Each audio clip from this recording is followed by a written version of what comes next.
Pito Mikaela. Ukore ke u hufanga te ngai talka kato e whanua pia mai lotu. Kata mua ke u whahoka ta e whamafola, whakahanga tonu koe ni pia mei he hotere tanoa. I he halavuna. Whitaulaka ngai halavuna mo e hala tupoulahi. Koe polokalama make heo e whiawhini. Aho hongo fulumao noe ni o September. Ta wafe wafa. Whailonga ia I he pange pure whawhanua o tonga. Ai tau e tolungo fulumao nema koe makamaire ia. I he aho. Kau ku ongo mai ai tala. Makamaire mahanga. Ai pange pure whawhanua tonga. I he tau wafe wafa. Whailonga I he pange pure whawhanua tonga hano tau tolungo fulumao nema. I he ahonia. Ai o aho tahau no no September tau wafe wafa. Aki hato e tau e tolungo fulumao nema. Tau e tolungo nema. I he ahonia ai makamaire o neo fotu koia o e pange. Pea I kai ngatai. To e iai pa mo e makamaire mahanga. Ko e tupu whapanga I he panga e whanua net profit. O si hono a titai ai ana whiunga me panga e tolu 5 miliona. Tolu 5 miliona. Lahi ake e tupu koe ni I he tau a whiua ake e pesetia e fitungo fulu ma 5. Ai koe peseti fitungo fulu ma 5. Me he tupu wha historia koe ia I he tau kone mari watu tau a whiua tolu. Ai ana panga e uanoa miliona. Ka koe tauni o tolu 5 miliona. Hiri no tari e poa te pange pure ai whamatala pa anga whatau e pange pure ai ako osi a te taieni e he grupo pe mei fisiko KPMG ma e tau whapanga o osi ai e aha tau noa sune o e tau ni tau awhi uafa na e whake ai e se ai poa te e pange pure Lord Sevele e he whatahalahi whatau o e tau awhi uafa ai pange pure ai a I he ahoni ha sia ke o whiunga me panga e ua 5.5 miliona ki he pare mia ona pol hua kawa me liku ko e inasi whatau ia me he tupu ai pange na wha malo ia pare mia tonga ona pol hua kawa me liku e ngau malo he pange pure I tau awhi ua tolu pea maalunga ngea I he taimini I he tau awhi ua wha Tēne pehe ne mea o pehe o omi e he ngāwe Mālohi ai pange pure hapaanga hu mai lahiangi ki he pure anga ke poupou I ene ngāhi tau mua langa whalalaka ai au whamomu au kaua I a sektoa tau taha Hange kono poupou I tau ngāhi kau taha I ki mo loto whafou I potu ngāwe o e whewhakatau aki me langa whalakalaka wha ekonomika. Potu ngāwe ngowe mo e tautai. Pātolo aki e tuu mateu teu ke matuaki a e whatamaki. Whalakalaka wha elektronika mo e teknolosia foki. Ke whasisi e whamore tau taha o bisnisi. Kono tāna ke panga hu mai koe ni. Ki he pure anga a e whasisi a e whemau ke no. Pe whalahi atu hau ke tauhi ne ngahi palanis whapanga. Pea toi whaingo fuange mo tūlo ange. O toi pia me whamalo ki a Lord Severe me poate. Ko wana te tafu mo aki me kau ngāwe ai panke. Ngāwe osi ki a merenga. Matu o ngai mawhatukutuki homo whatongi a. Ko e panke pure whawhanua tonga. Yono langa o e tuunga. Matu aki a ekonomika I a tonga. Eko ekonomika au sisi E tūla vengo fua ke ngai whatamaki whakae natula. Ngai whakatamaki whakatupake. Nei he tua pure anga. Me ngai pore whamamain lahi foki.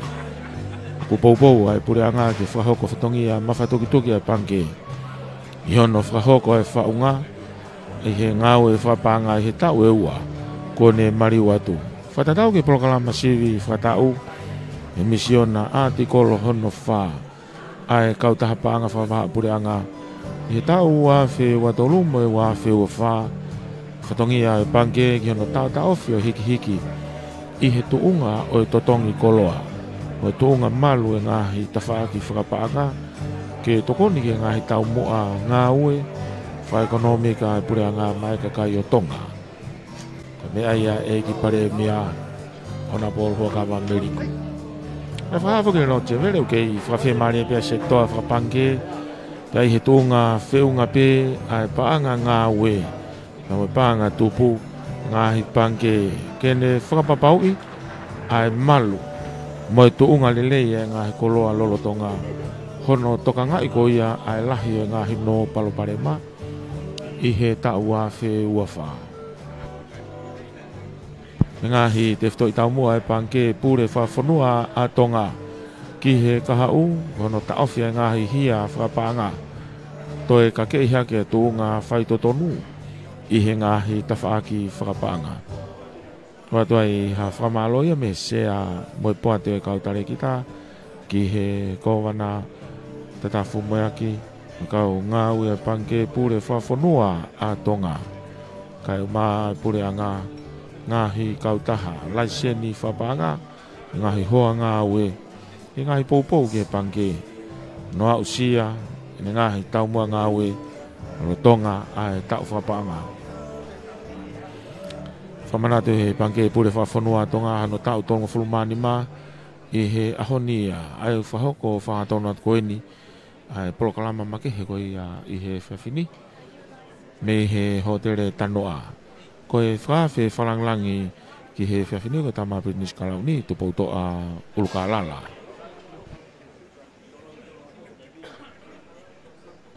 Ia koe polokalama make heni. Koe makamaire mahanga. Whawhufua pe ki he taimi ono o e whawhini.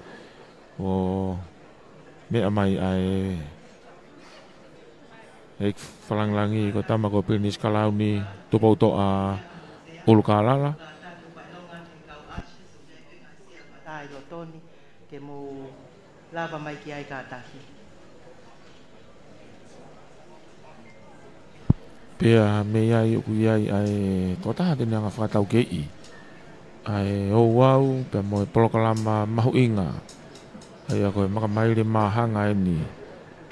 I he panke pure o tonga tau tonga fulumani ma. Pe foki ki he tupu whakapaanga. Ai a ingoa iloa koe net profit. I he tupu lahi au pito koe ni.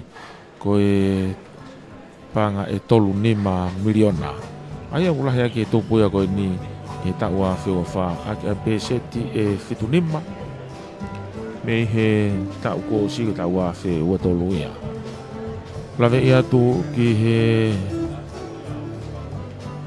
kau whawhikuna osi kau he mea mai e whiawhini. Tahine princesi, princesi Pilorevu tuita. Kau maa egno pere lo tuita.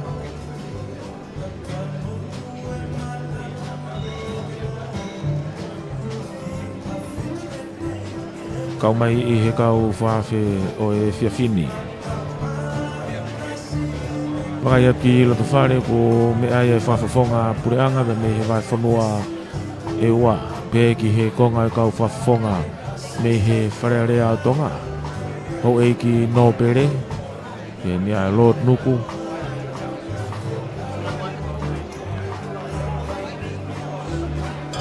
Pe whoki e kau ngāwe o e panke pure. Wakai atu ki he ka whakawhakahifo o e hotere. Awe pia ko mea e kau whawhe. Konga lahi e kau whawhe ni. Nau tolu e hau e kipa mo e kau ngāwe I he pure anga. E pare mia tonga. Ona polo whaka Ameriku. Pe ki he tokon pare mia. Ona po Samiu Kuita mai pulu. Ia I me kau whawhawhonga wharearea. Ona po māteni tapu elu. Pia mohonau ngahi hoa. Wakai atu ki he ngahi te pire whawhawha pita no teu'i. Le he holo whakatahanga pe me loki konfenis lahi. Oi hotere nuku alofa.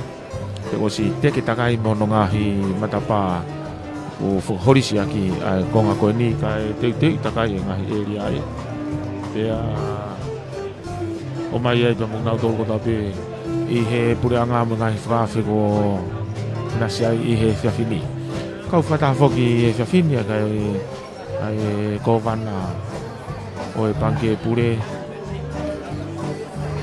ona po tatafu moyaki e pehe ki hono hoa e matoenga e kau ngā ue makai atu ki a Michael Broomfield kau whataha mai pia matoenga e kau ngā ue e panke pure i he maka i pia mohono whalanglangi hiki ngahi ngā ue e ahoni ange koe ako whaongo mai koe katoanga koe ni koe katoanga mahangain ya modol koe mui mai he tau mea whaita koe whaiwhikau koe potunga aue uta mai ai whape whalangangi mo kātaki o ko let ki tau kau whaape koe i he ngahi elia koe varenda ke nau kātaki o whakakato mai ngahi te pire koe lotoni me tu uta whalangangi malo.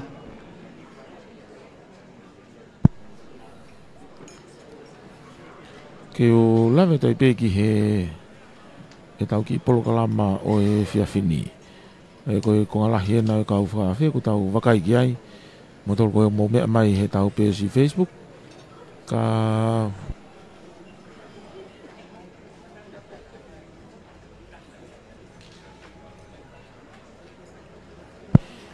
whafofua ki he hawhi ai ono.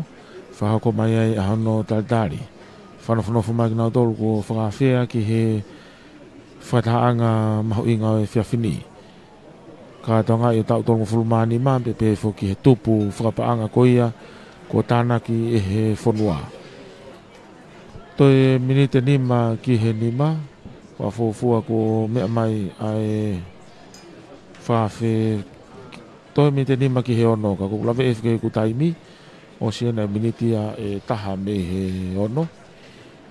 Mea mai e whawhalanglangi ka koe tama Pirinisi tupouto a Ulukalala mui mai ai tokotaha koe Chief Accountant Officer pe koe mei he panke pure atonga ko ofa tahafi lau ai himi uluaki hoko ai e konga pe mei he re soni koe same te au mātolu vesi uluaki ki he wha koe pure ia i he waa IT ai panke pure ko kasarine lolohea i he kosperi lau mea ai konga ko e wahe nima vesi nima ki hongo fulu to taha ni ko kau ofisa malunga i nau waa admin ai panke pure pe pia ka lava pe ai ongore soni e hoko tai pe ki hono tapaki ai makamaili me katoanga e whiawhini e whahoko he president ni Sasio Tonga toke tā tuipulotu katoanga whahoka pe merea taldari e tatafu moyaki ko wanaia pe foki ki he rea e whahoko e he sea o e poate ko Lord Severe o Wailahi mui mai ki he o wau e keke pe he foki ki ngai whatongia ke he pe lawe i atu ko mea mai ai whawhalanglangi o e honi tama Pirinisi tupouto a Ulukalala ka koe Pirinisi kalauni ia ke kamata e katoanga mahu inga e whiawhini koe MC o e ahoni ke kamata e au mo e polo kalamani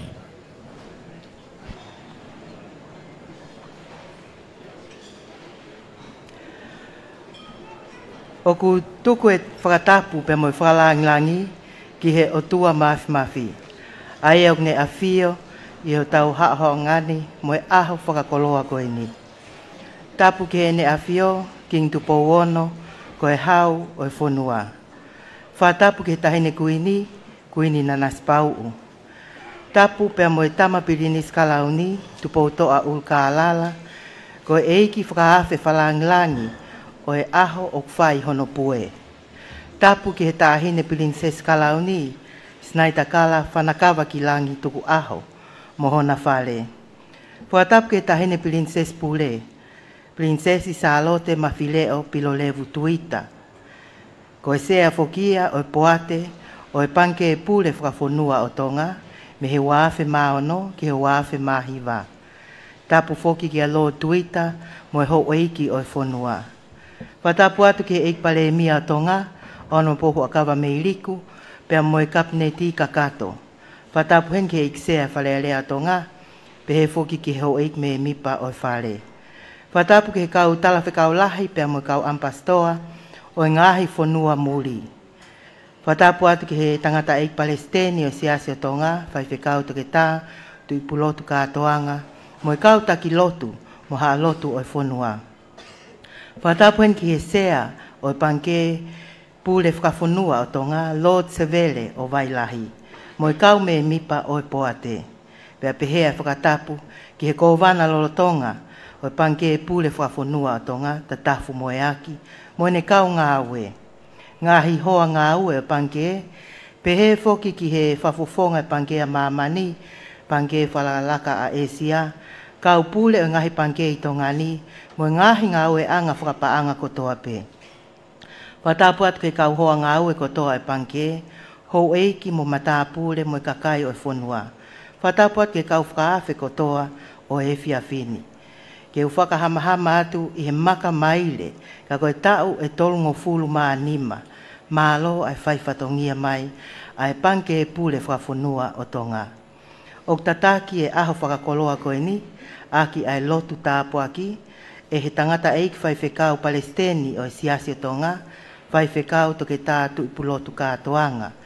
Pea koe himi, e lawa tuia o whakahoko pe hange koe au haa i he polokalama, koe himi, whangeau fitu, e lawa atu e Mrs. Ofa Tahaafe, koe Chief Accounting Officer ia, ai panke pule whakafonua o tonga.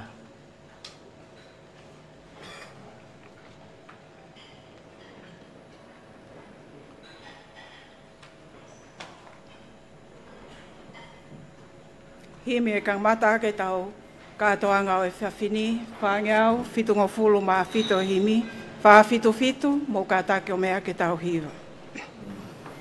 E ko e kutala eni, iha kovi pelelei, o ku ia ato nai, hoku ngahi matawai.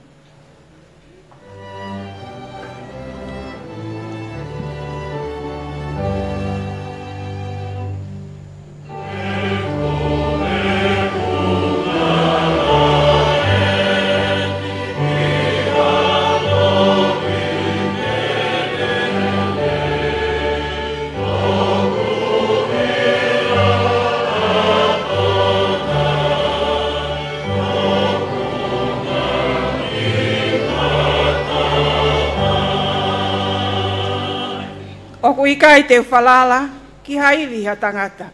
Oku ia ato nai, hoku ngahi matawai.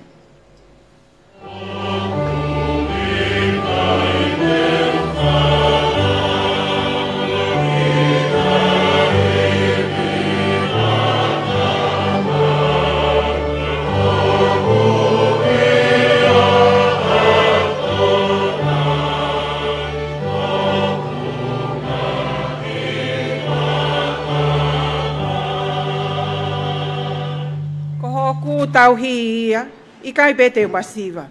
Oku ia ato nai, hoku ngahi matawai.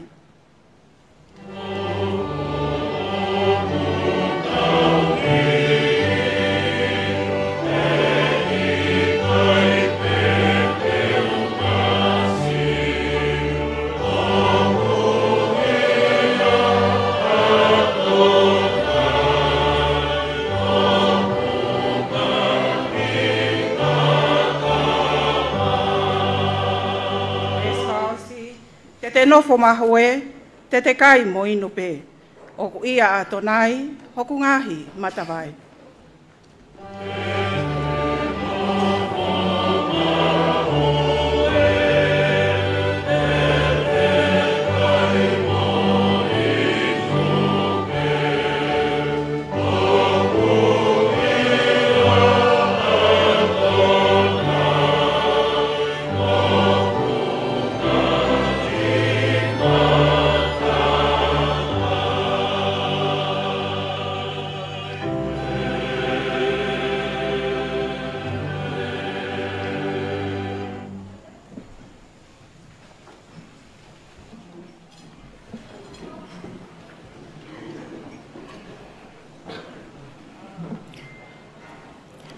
Ko same whawhetai o whiawhini, ko no te au mātolo e ngai same, uluake o vesi ki hono whā. Ko same a te evita ki he ofa e otua. Whakawhetai ki a sihova a kulau maali e, moia ko toa peu ki a te au. Whakawhetai ki ono huafa mā oni oni e, whakawhetai ki a sihova a hoku lau maali e. Pea o ana angalo, ene mea ofa fuli pe. Aia aku ne whakamole mole ho anga hala fua pe. Aia aku ne whaito o ngahi mahaki kotoa pe. Aia aku ne huhu i me auha aho o mo ui. Aia aku ne whakakalauni a ki koe. Ai ofa mo i whai whakaatu i. Amen.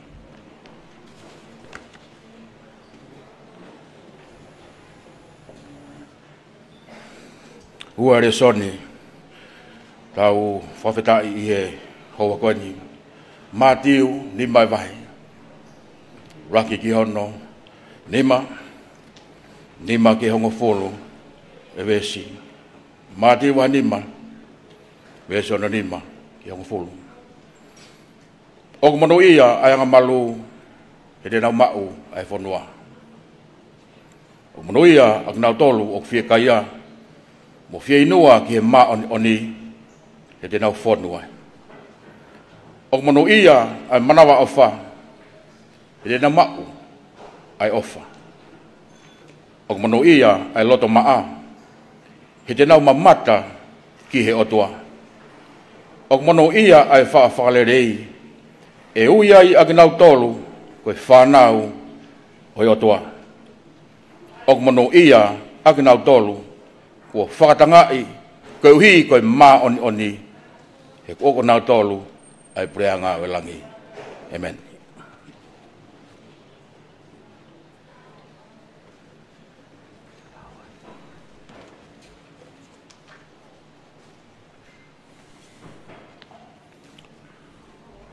Ke tau loto.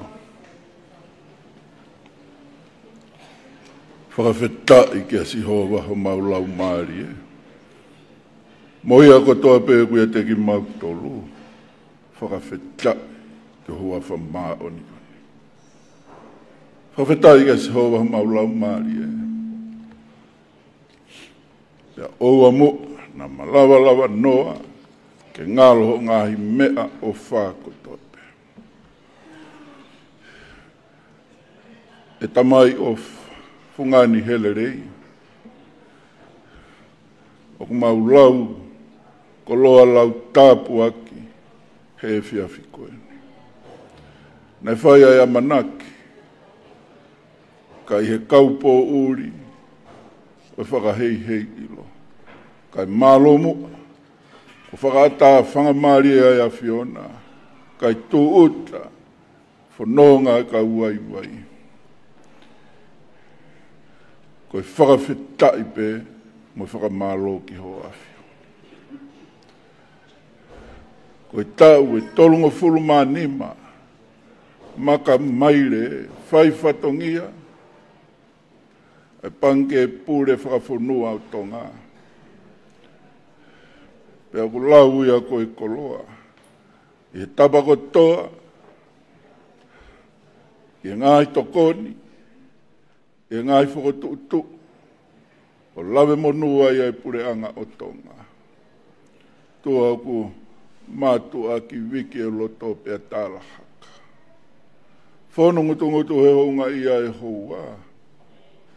Kai lawa ia ke mau kato i he whakamalofi unga. Tukumo, ke kei taumaringi ho keresi, loma tolu ho tāpua ki, hangahi tau ke tāna ki mai, taulofu, ai alo o wha, tōka hosi kaina, ma lama ho nau, whaiange ho no puke ni mā. Ai pange pūre, whakawhonua o tonga. Eo whakawhetai o ku, mau kau whakataha he hoa. Ai whakawhe whakalangi langi. Ai tāma prinisi kalauni, tupau toa ulu kalala. Tuholo aki ho o wha. Whakakoloa ngahi aho. Tau maringi ho tāpu aki. Pehe ki e tāhine Princess Kalauni. Sinai tā kala. Toi mata moa na whanakawa ki lang tuku. Kai umaho na whare. Nono aki ho ngahi alo wha. Whakakoloa aki ho ngahi tāpu aki. Whakawhita. Lau maari ele rei. E tahine Princess Pure. Sa lote mawhire o pirorewu tuita. Kai umaa. A lotu i tapea moho na whare. Whakakoloa anga i ki e whanonga anga. Lawe monu ho tauku wala mai te. Whai ange ho nau tāpu iki. Whakawhita i oku. Le rei pe. Lau maari e hou eiki. O pure anga o tonga. Tāpu e kena ange. A eiki pare mia. Kua kawa meiriku. Kau maa e toko ni pare mia. Mau kau whakataha. E hoa pia whakakoloa mei helani. Eo, whai tāpu e kena ange se au e poate. Lord severe kai umaa. Ai kau me mi pahono kotoa. Eo me mi pao e kapineti kai umaa. Hou e ki wharere au tonga. Whakakoloa pa ke whai tāpu e kena ange. Ai si kau ngāu e panke pure. Whakawhonua o tonga. Ai ko wana pure. Ta tafu moeaki kai umaa. Kotoa si kau ngāu e. Tua koe kai puri. Ai kaupo uri au e whanonga. Ka ku whai e whakatua meri e mo amanaki lerei. Tōnga pei ako e awhio nā moho o tataki. Ke pehe moa hono whakakoloa e whatongi a he tapakotoa. Pai o mo moi atu eiki. Ke tōku mawhio e awhiona. Whakakoloa ange mua e whanonga anga. Whai tāpu e kena. Si kau ho eiki whakafofonga. Ngai whanua muri. Kai maa kotoa ho eiki. E whaafe whakalangi langi. Pea peheke teki mau tolu, hono kotoa pe, o tua ku mau te kake o tuku atu. Tua ke kei pure pea ke whai tutuni, ha au e langi mo e whakawhita. Whakakoloa ange mua e whatongi au e pōkoeni. Ko lau maari e mā oni, whai ange ho mau tāpu ikina, whai ange ho mau whakakoloa.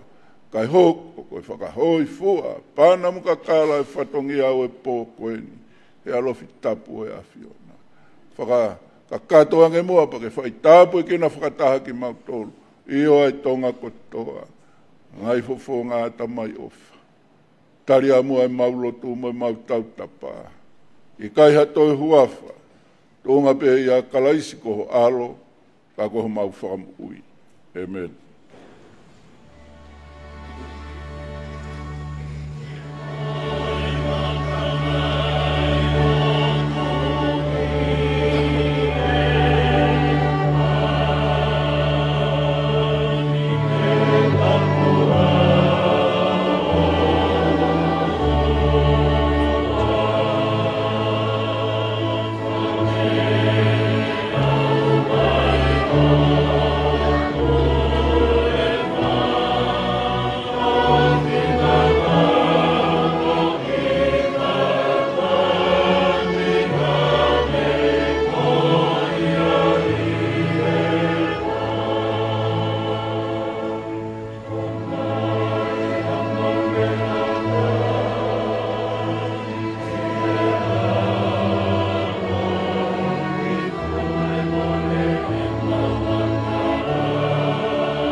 the prayer and the blessing of the National Reserve Bank of Tonga's 35th anniversary by the President of the Church of Tonga, Reverend Dr. Tupulotu Katoanga.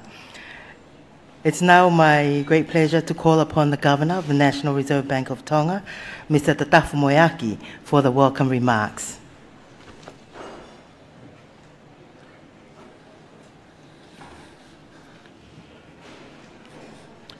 Tape mo e hautoka ho tau whanua.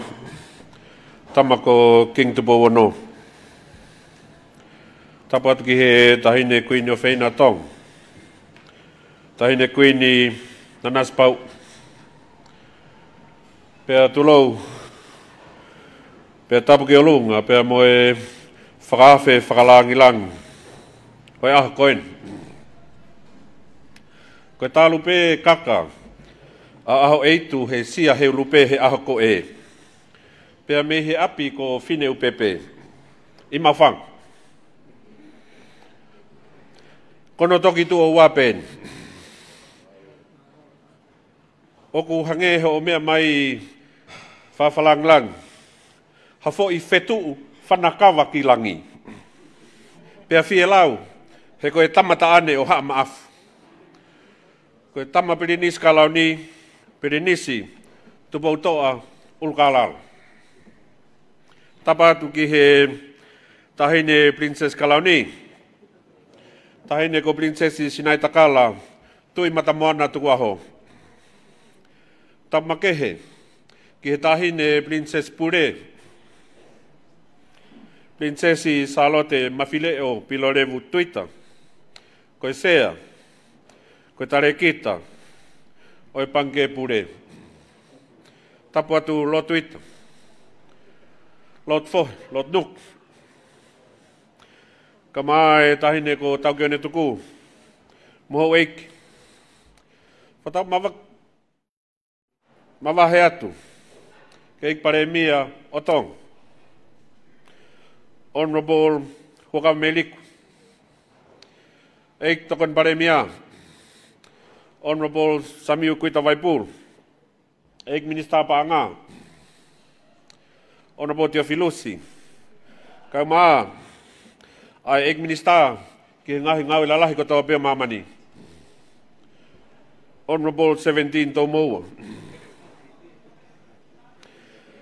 Tap makehe, ki he takata eki Palestini, o siasi o Tonga.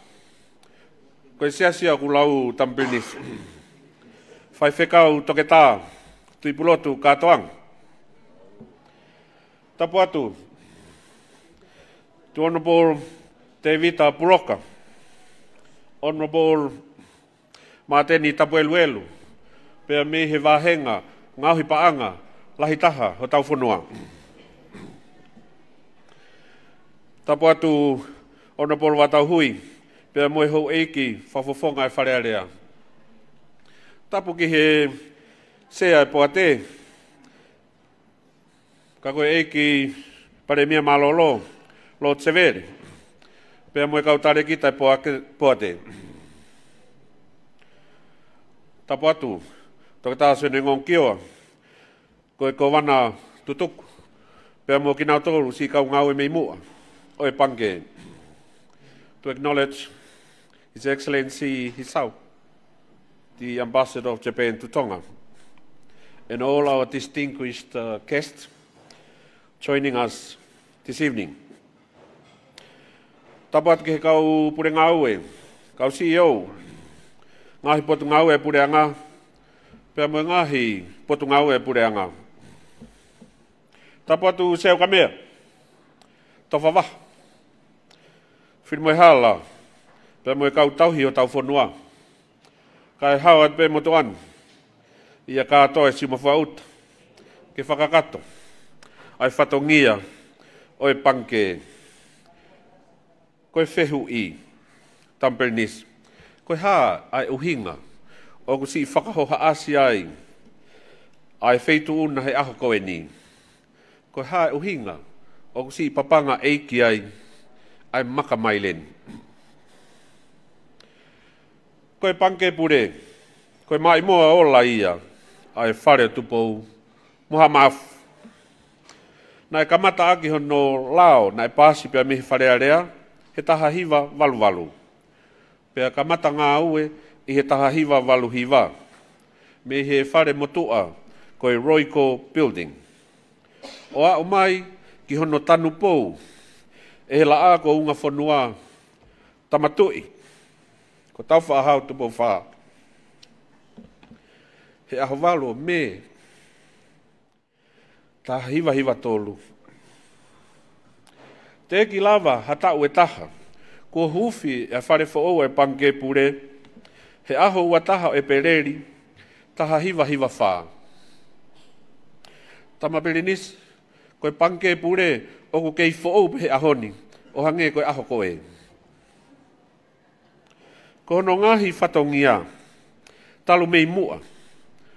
Hono tataki mai he whare o tupou, ai langa whonua, o ku mea i. Pea moe fua, ki hono loloto, pea mo ene viso ne, kau to bai me mua. Koe tohi eni, ai whewhine papaalangi, i he taha walu nime nima. Koe ne tohi, ki he tohi wholofola, a tupou uru saosi, tupou uruaki, o ene awhio, i he aho ua tolu, o Septemba, taha walu ni manoa, koe tau ene te au fitungo furu maa whaai. Ko ne tohi wholofola eni ki hono alo ko vuna. I he ne huu ke he apiako ai seaswe siriana, o sia ene hiki mai, mei wawau, ki tonga tapu. Ke uhawa tu pehe whakabilitania.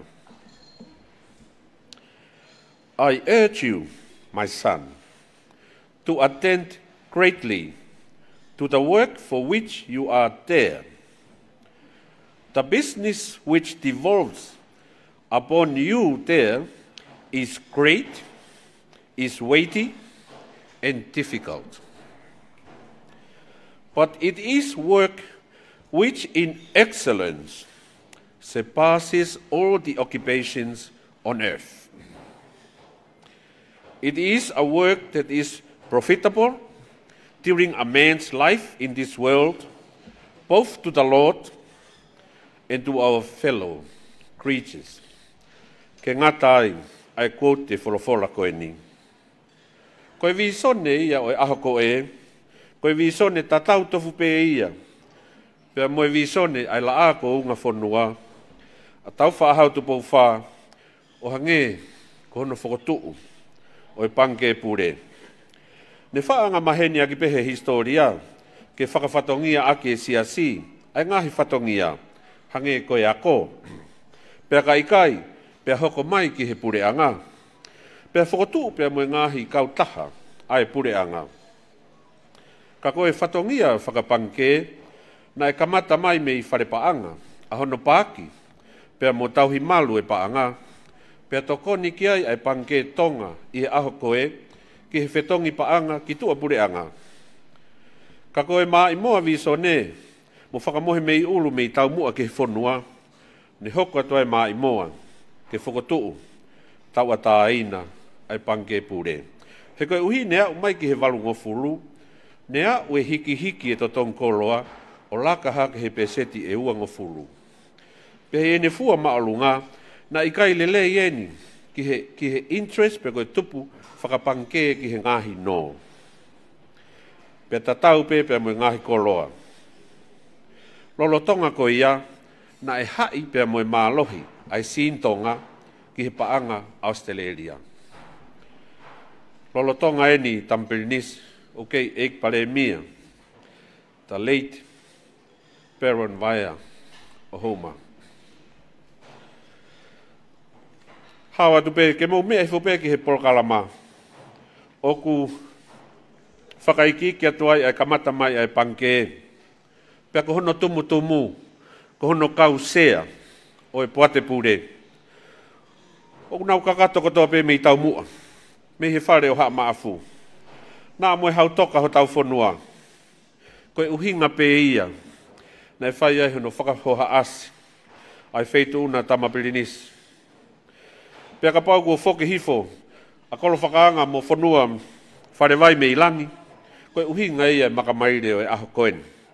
He kua tau, ko tau e langi kau ngau e panke, ko tau e langi se e poate, lo tsevere, he mea mai ai tamata ane, ke whakalangi langi, ai ki maa i moa, mi whalelah. Ke hawa tupe, ko taritari a kufai, ki tangata ki Palestini, o siasi. Ko taritari maa whanai a kufai, ki eik pare mia, Honorable Huaka Meliku, eik tokon pare mia, moe ho eiki, kabineti. Ko taritari a kufai, ki he kau whafonga, wharearea. And my deepest honor to all our distinguished guests here with us tonight. Ko ki taritari fia ia, si kau ngā ue, si whaamirio kau ngā ue, o ko kau whakataha mai ki he katoa ngani. Koe ahoni, ko ngau e mai a taimi, pia mohono ngahi ririu, pia ko tupulaki, pia moe ngahi whatongia o panke pure whakawhonua o tonga. Koe tumutumu, o ngahi whatongia koe ni. Ke kei la kai ai pe motu utai a tonga, ko ha whonua malu, apasia o tua, pia mo pureanga whakatu. O kune tokanga e kina lerei, ai paanga tonga, hono tu kunga pau, malu mo lerei ki he whe whakatau aki whakaloto whonua. Ke tauhi hono mahu inga, mo ne mālohi, ki he ngahi paanga muri, ke tu loa, ki he whakatau aki, mo tua pureanga, pia mo mamani. Pia ke tauhi, mo ngahi kau taha lai sen panke whakaloto whonua, no mo ave paanga, ke nau tauhi lelei, e tu uni tu kunga pau, ki he panke, pe koe no, pia ke tupuanga, ai paanga, mo e koloa e kakai. Pia tulou, ke tapu au pito, pia whakangatangata, ha whainga maarie, ke more ai ha paanga siata. Koe whatongia koe ni, oku ikai ke whaamana ko ai ha ko wana. He oku mahu inga maupe ke he panke pure whakawhonua, ai le lei whakalukufua ke whonua. Kai hawa te pe mua, he tahine prinsesi kalauni.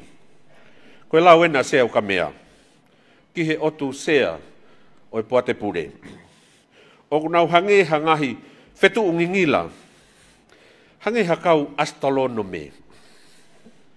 Nau sio ki mua, pea nau sio atu, mo falala o tua pe, ki he whatongia panke. Koe mau tariangi pe, ki he tamata ane, koloa ke tuutai e fo ipiri o te, i he kolope. Kau komahe, kai whakaosea te ki whehu i koen. Koe viso ne, me tamu, pea moe mai moa ki he maka mai le. Ka aku whe hono i kuna, ke loloto, ai fua whatongia, ai panke. Ke ola. Koe lau e motua tua koe ni. Koe whakamalo pe. Pe ko whakamalo, ke kau wana ki mua. Nai e motua papalangi, ko LNG, ko ne mama watu. Ke lau Maria so siu utoi kaman. Sio si mafi. Pe tau kau whakataha hen. Toke tā, sio ni ngongo kio. Whamalo ke kau ngā ue. Mona o ngai whamiri. Whaki. Moe makamairi e kau ngā ue. Ne lau maria e poa te tamapilinis. Ke wahei. Ai vaiua miliona. Ke whaki. Mai kau ngā ue. Koe uhi koe makamairi. Ko hono wahe. Tulo atu tangata ik Palestine. Ne hange pe koe tala ai whepare. Ki he wahe koe e tauhi ngoue. Ko ki nau tolu na kamata pongpongia o owa he hou e tahaua. Pea mo ki nau tolu na kamata ho ata o ngata pe he hou e ua na nau tatau pe. Ko hono uhi ngā o tatau pe ia pea mo e loloto o e whatongia whakapanke.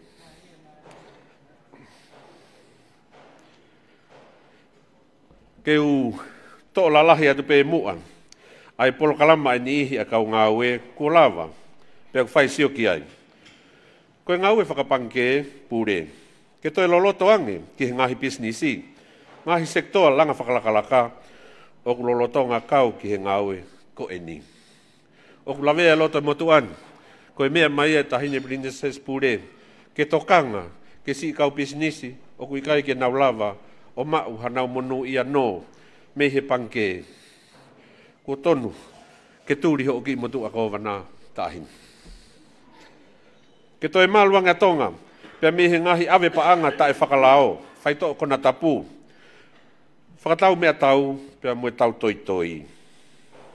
Ke atonga mai, ai ngahi teknolosia, iho tau whanuani ki he totongi paanga, totong koloa, pia ke whaingo fuange ki he kakai kotoa pe, kawai o tumo mua, pia pe he foki ki toke lau mama. O mau fia, he mahu inga, o e ausia, o e tau e tolu ni mā, ko ha fua taimi, ke whetau laki ai tau mālo e ngā ue, pia mue toenga, i he lau paanga, ai kau whare tau kei, osi hono to e ngahi whakamore. Koe whatongia mahu inga koe a pange pure, i hono teke, e whakalakalaka whakaekonomika atonga, o ku mautuu, pou, pia motokoni he mea katoa pēte maulawa, ke ik pare mia, ke ik minista paanga, pia moe pure anga, i hono fua hona ngahi whatongia, pia moe loto makehe tae fiu makehe. Ke u tatau atu pe ai whatongia koen. Tama pilinis ko me atua princess nai takala ki wharela. Pia me atu mo lot whakawhanua he ngahi whatongia e wharea lea. Kau tatau atu au te urere au ki whaui, ka tau ki o ne tuku. Ke matari whatongia i pe ki palasi. Lewa malanga.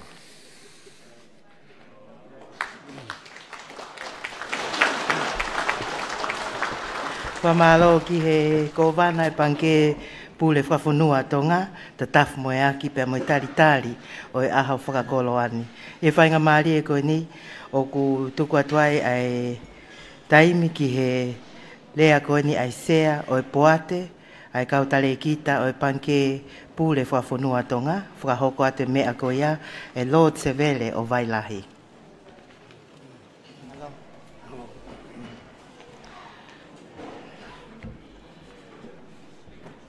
Tapu moe tamapidis kalauni, poto au kalala. Tapu moe tahine princess kalauni, sinai takala tuku aho. Tapu moe tahine princess pure, salote mawhire o pirolevu. Tapu ki e tahine ko tauki o ne tuku. Tapu mo ekinobere tuita. Ek no bere nuku, ek no bere fohe, mo e hau eike o e whanua. Tap mo e eik paremia, kau mai eik tokon paremia. Hau eiki me mipa e kabineti, kau maa, ai kau whafofonga. Kakai me wharearea.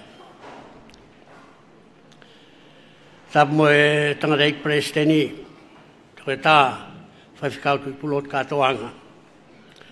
Nā ne tataki ai tau au lotu o e whiawhini. Ke o mai a tau keresi, ma ngahi tāpu ake, whakalau maari e ki tau tolu i he whiawhini. Tapu atu ki hātaki lotu. Tapu ki he kau whakafonga ngahi businessi, ngai sektoa tau taha. Ka maanga hei potungau e pureanga, ka pule whakawahe, mai kau office kolo, o kumau heni i e whiawhini. Pe tapu mo tolo na kotoa, o tau lo nuku i hotere koeni i he whiawhini. Ka ata mo ki whakawatu ai whatungia koeni, o kou nāu e he kau tare kita o e poate ki whakahoko.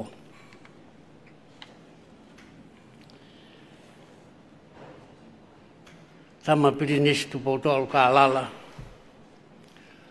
O whawhongai atu e panke pure, ki whakahoko atu ai whakamalo loto honga mo oni ke whaitu una. Ho tari rerei whakatangi ne whakahoko atu. Ke mea mai. Na hei ne Princess Kalauni. Me tau kau ngā whakataha. Hono whakailongai, whakamalo ia. Aia usia e panke ahu mahu inga koeni. E tau e tolu fulu maanima.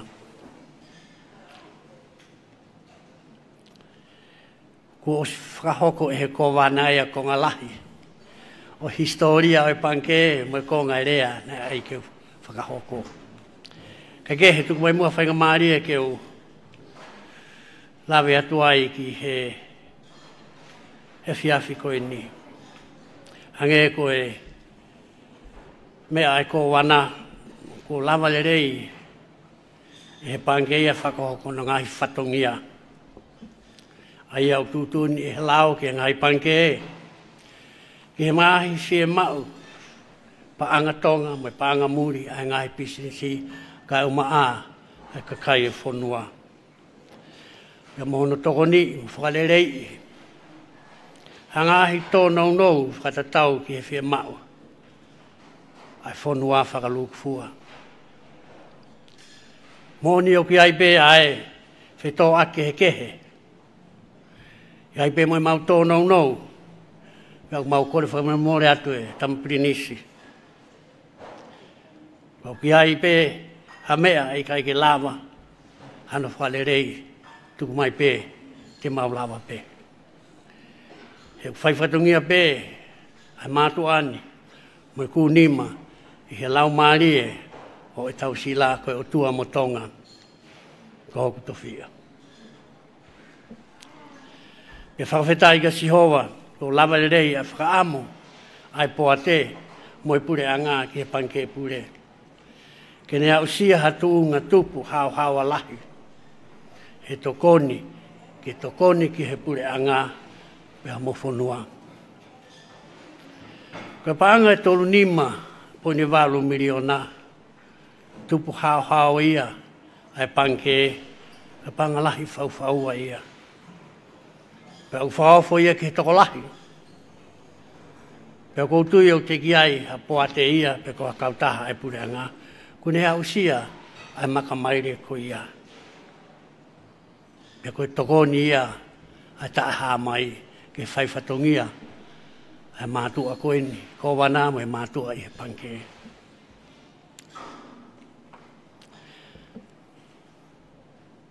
Ni ai ni ihi, nena wofo i he. Lava mea ko ia. He o ware, mo e tae tui, ai ni ihi. Tau te whita ke hau me mipa o e whare area. O nau e kea ki he minister pa anga, pene anga whē. Ai tupu e panke, me he lau kilu, i he tau. Ki he tolu nima miliona. Tau ko sina i he wanoa miliona. Kai kehe, Tamprinisi. Ki he sio koe ai motu ani. Ai whaifatongia maonga. Ai kōwana mo ne kau ngā we. I hongo tau ko ne ua. Ne o mai au ke whaifatongia. Mai panke ka o maa o whonua tama. Ko ia ai whakamalo ki he kōwana tataf moiaki. Mo ne kau ngā we i kuna kafa. O mai ma ai whonua. Pea koe huinga ia ai tau heni ai i he whiawhi whakaistoria ko ni e tama. Nā ia ni na nau pehe ka hame te tau whakawhiawhia i ai. O ku mahu inga ke tau whakailongai, tau whakawhiawhia ai ngau ele rei ko lava. Paka tūnga maalunga koe ni kua usia he ngahi aho ni he panke pure. Hange koe mea ai ko wana. Koe hola le re ia o e visone. Mo e langi mamao. ala ako unga whanua. Kingi tau whaahau tupo wha. I hono palani, hono whakotūtu. Kamata ngā ue, ai panke pure i siulai, ai tā hiwa walu hiwa.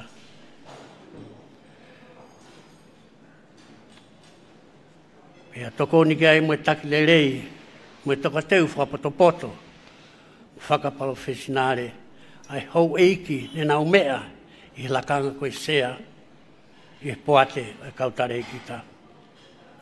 Hange me ko ia ne lawe ki ai e ko wana. Koe uruak sea o e panke pure o pāloni waea. Pere hokat ki ai i aho ko ia e tama pirinisi o ka alala la wakata. O tau tu ia o e aho ni. He ki he tahine Princess Pure i o rebu tuita o ko atu pea mo Jos Mafi. Pea whakamumui ki ai ko Steve Edwards. Pea toki hoko ate motu ani mei maasi e ta ua afe maa ua. Pea ko iai Tampenisi o whakahoko atu heni ai e mau whakawhetai ki hene awhi o tupo wono. I he mai moa taki le rei ne lawe monu ai e panke e mo whonua. O watu hene whamalo ki he whituna ta hene Princessi Pure. Ki he tataki le rei, me tāsi pinga le rei.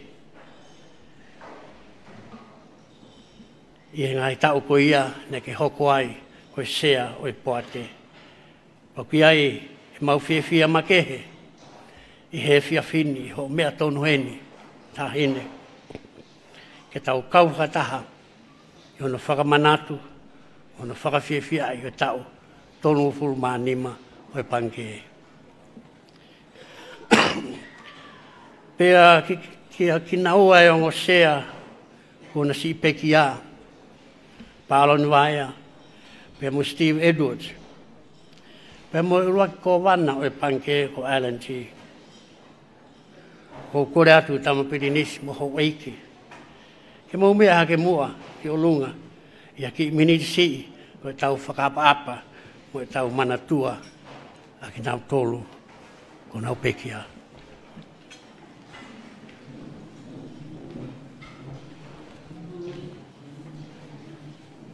Motoko ia i he reti oku mo mea mai ki he whamawhola whahatonu.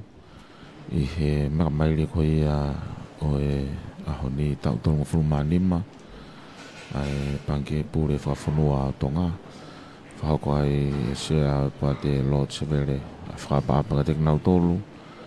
E kau ko wana ki mua. Me kau ngau e ko nau pekia.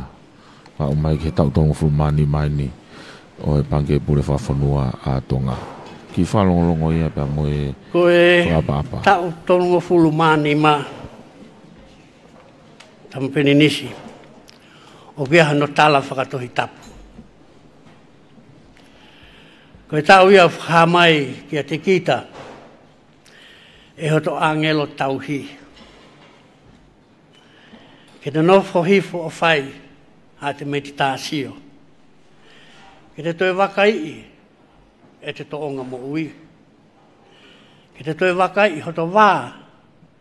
Mo ki nau tolu. O tau whihoko taki. Mo whengawe aki. Ke te wakai. Hoto ngahi whatungia. Aia o tutonu ke te whakahoko. Pea hui atu ai ngahi toonga mo ui ko ia. Mo ngā ue. O ki kai ke toi whenā pāsi. Mo āta kai o lolotonga. Pea toki se ti lewa. A e te kāpasa wholau. Ki he hoko atu. Mi he tāhiwa. Tau. Tolu ono o whai atu. Ki he toenga o e tau mōhi. I he tau e ua koe ni ko toki mariwa tu. Tamu Pirinisi. Ne hāmai ngai whakilonga pau ki he poate. Ko taimi. Ke whai hano wakai. angai whaunga ngā aue mo ngahi tau mua ai panke.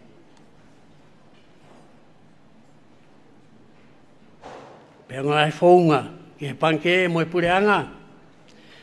Kena toe ngā aue vāo fiange. Toi kaukau ange aina whenga aue aki. Ke hiki i ke orunga ai tuunga whakapaanga mo whakaekonomika o whonua. Pea kua mahino mai eni tampirinisi koe hala whanonga ki he kahau. He tuunga ke toi lerei ange ai ai taulanga whakalakalaka o ku kawha ua. Uluaki koe sektoa tautaha pe koe private sector ke whakatongai, ke tokoni, ke whakai ai, ke toi tupulaki ai. Ko hono ua, koe whanua whakatoa ke tau ngāo e whakata, mo wōnga taha. He ka pau he ikai koto mo ne noa a langa whakakalaka e whai. Pate ulawe heni ki he uraki o ngā ki he sektoa tautaha. O moone mo oni ke tūmari e whakapaanga, whakaekonomika a ngahi whanua lahi makatunga ia e longo mo ui e nau sektoa tautaha. Ai business tautaha whakakulupu, whakautaha, pia tokoni ki nau tolu, e he pure anga, e he ngahi panke pure, pia mo e ngahi waa ke he kehe o e pure anga. Tokoni whakapaanga, tokoni whakawharei, tokoni whakahino i ke lava, pia mo whaingofu ange ki whakahoko, a ngahi whi mao, ai lao, ke whakasisi ange, a ngahi tutuuni ma ngahi whi mao. Ai pure anga, a ngahi poate, ai panke pure, ona toi whakalahi ai, a whakamore taimi, whakamore paanga, ke ngahi kautaha. Pea ke toi wawe ange, mahino ange, mui toi whaingofu ange, a tau whakahoko, a nau ngahi whi mao. Pea kulotonga whai ne ngāo e panke pure ki e ngahi palopare ma koe ni. Holoki ki he si itaha, ai ngahi whi mau, ai ngahi ai panke pure, mi he ngahi kautaha, private sector, kai lava, ke na unu ki mua. Pea kutau monu ia, ni ahoni, kuala mai a ADB, pe koe Asian Development Bank, pange langa whakalakalaka a Asia, ke whakotuu e nau polokalama tokoni fo ou. Whakahanga tonu e ni ke sektoa tautaha i Pasifiki, pa e kamata ia i tongani. Whakafuafua e ni ke kamatanga o tau fo ou. Pako atu heni ai whakamalo ke eik paremia, mistapa anga, mwe pure anga, i he pou ki he lava ai ala mai koe ni ai Asian Development Bank. Nai heni wholoa pe whokia toko ni ke ngahi project ai pure anga. Ka koe ni una wala mai ke toko ni a ngai sektoa tautaha. Hono ua e kafa hono ua ke toko ni e tau langa whawhonua. Ke tau tū whakataha. Tau ngāo e whakataha, tau wōunga taha. Hei kei ke lava langa whakalakala he ia, ka pau te tau kei tū, mā wahe pe. Pego e mooni, tamapinisi, e palosifisai a moritoni.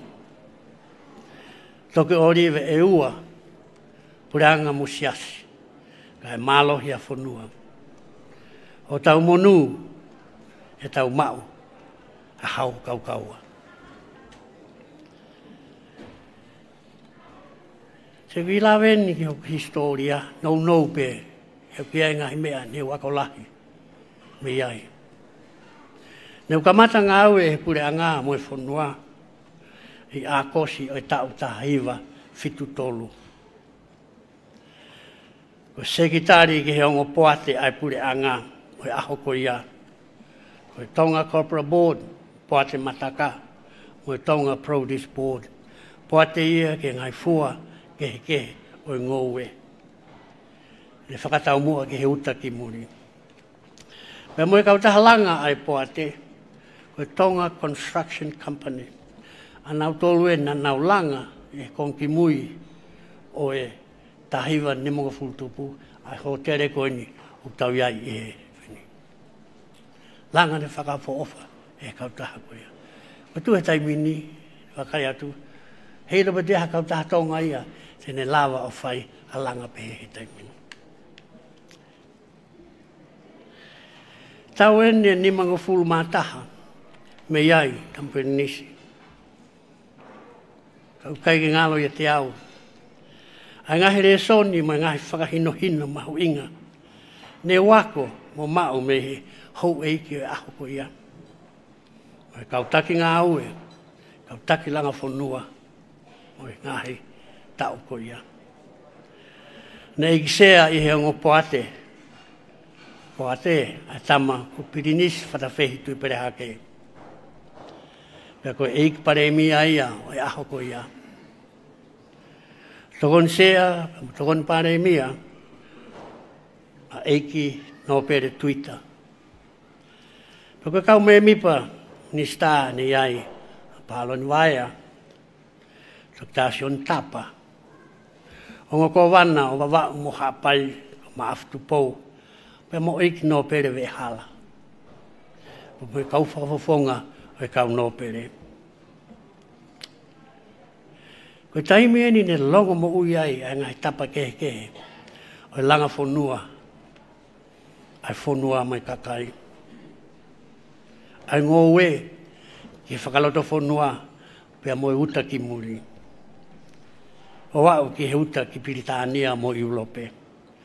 Uta mataka, uta niu kirisi.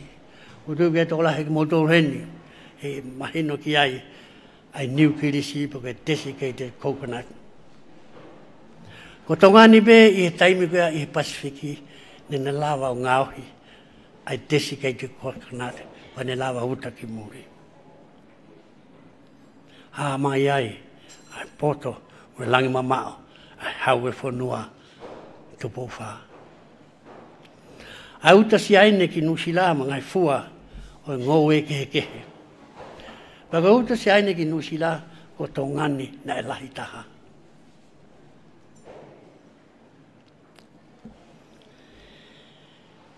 Ne toko lahi fōki moe kau, tangata ngō e, moe pisinisi, tongani. Taimene ihi, o te whakamanatu, i he kakai goia. Hange ko tualau, halapi api.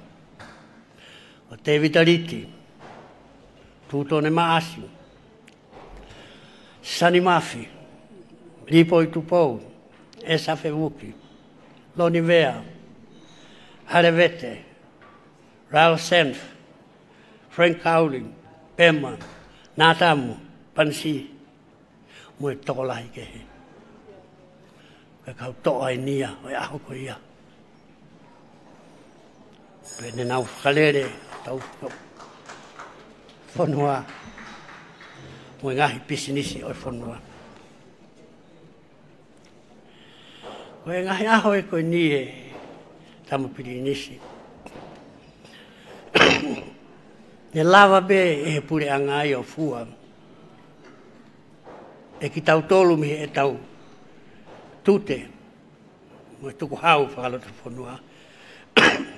O fua, whiau, ai ngai estimati whakatau ai pure anga. Pene tikai ki tau kore pa anga tau tolu ki muri, ke nau toko ni, ai tau estimate whakatau. Ia ibe mo toko ni a mei muri. Taimi koe ana e lahi toko ni mei Piritania. E ko mantu ila rei koe roki langa ko ni wafukun saro te. E kau taha Piritania koe diuna na ma whai langa. E mea mahu inga i he mea koe ni. Ne tau tau ata aina, ne tau lava, ke tau fua beho tau ngai whatongia. Mukia ngahi te fito I mea. E kaweinga mahu inga. E tolu. E mea neu mātā tonu ai he ngahi aho ko ia. Pea neu wako lahi me iai. Pea ne hoko eni koe kāpasa ia. He ku whaifatongia ki he pure anga.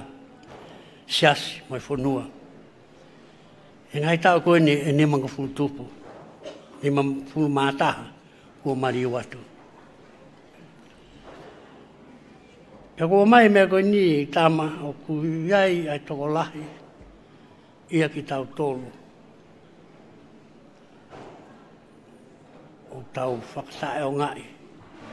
Ai mea koe whaifatongia. I he pure anga. Whaifatongia mai ka kai whanua. Ka au mātupo maho waike. Koe ulua ki. Koe mahu inga I he lelei whakaluku fua ai whanua. Pe koe national well-being.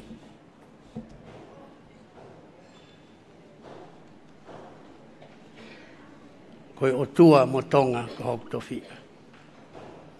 Moe ngā oe whakataha. Ai kautaki o pure anga. Kautaki ngahi poate. Kau ngā oe whakapure anga. Pea moe kakai e whanua. Koe tau mua ia e aho ko ia.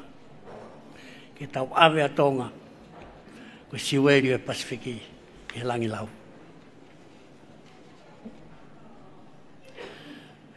Koe hono ua. Koe mahu inga. Pea mo e te tuku pāka kato. Ki hoto whatongia. E whakapālangi. Koe total commitment for the cause.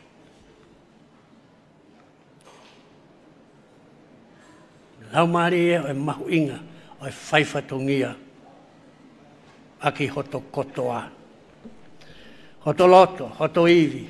Mo ilo kotoa.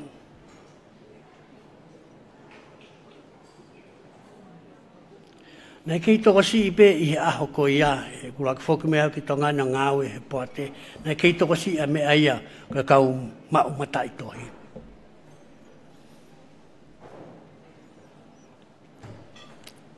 Kana e mahino. A mea koe commitment ki he whatongia.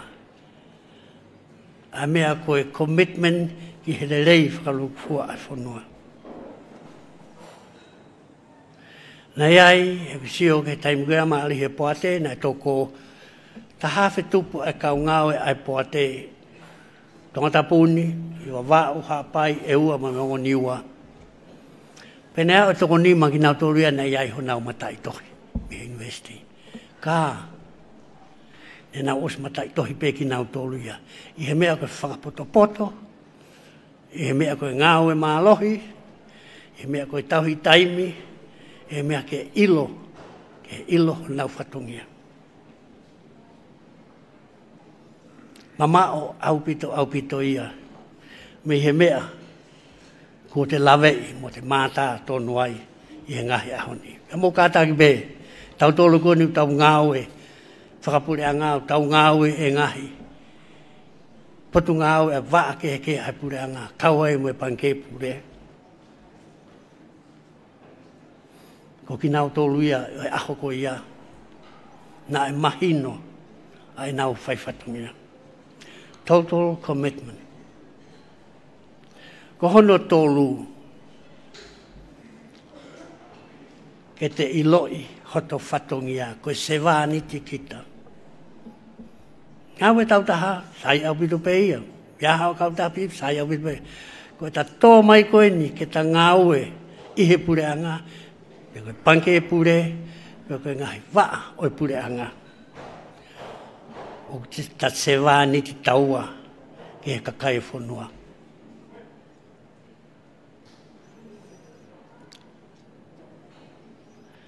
I kai ha whirwhiri mānako. I kai ha whaunga whakapolitiki. I kai ha laulano. Ha lautuunga, e lau whamiri. Ta whakahoko ho ta whatongia, ta tau ke tonga kotoa pē. I he wawe taha, I he lerei taha, pe koe tonga, pe koe muri, ko ta whatongia ia, ko taua o se wāniti. O kia ia e palawe ape ai Kaupiritānia, o peheni hono whakarea. Politicians come and go, but civil servants stay.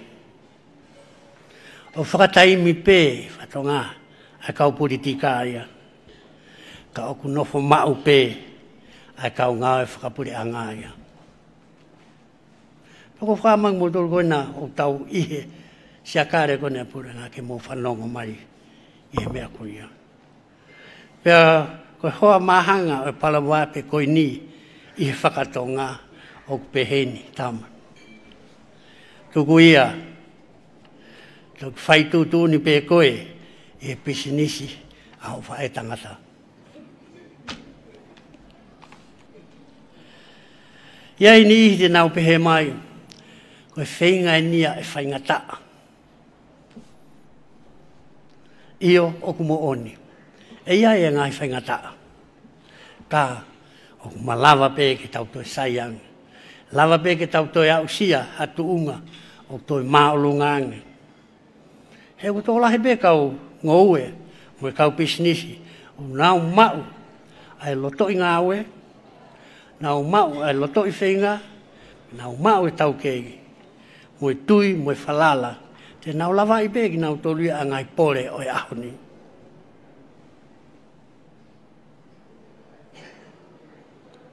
Tonga, mo unga ki he loto. Ka, au fie mao, ki hanga e he pure anga, ki hanga e he panke pure, pe ngahi poate e pure anga o tokoni ki nau tōru. Te mini e koe ka tokoni whakapaanga, koe tokoni whai ai, koe tokoni whakahino hino. Me aia o nau fie mao. Pe lawa i he tui ai motu ane. Pe tau toe, laka tau tōru ki mua. Ka tau tokoni ai tokolahi koe ni. Pe a ko tari le rei ni he poate ai panke pure ke whakotu a committee for all ai panke Private Sector Investment Committee. Ke ne whakahoko ngahi tau mua mo, ngahi tau mua mo fie mau koe ni. Ke toi longo mo ui angai, ke toi le rei angai ai sektoa tau taha. Pea kena ngāwe whakataha, mo e pure anga pia pehe ki ngai sektoa tau taha. Io, o ai loto si. Tau tu o ngā au e mo whitakoni aki. E ku mau pē tu maari e i tongane. Mau pē mo ui lere ia. Mau pē mo ui fie fia. Mau pē mo ui fie maari e mo e nonga. Ka o maa foki ai mo ui whakalau maari e. I tonga mo nu ia. Tua whātu.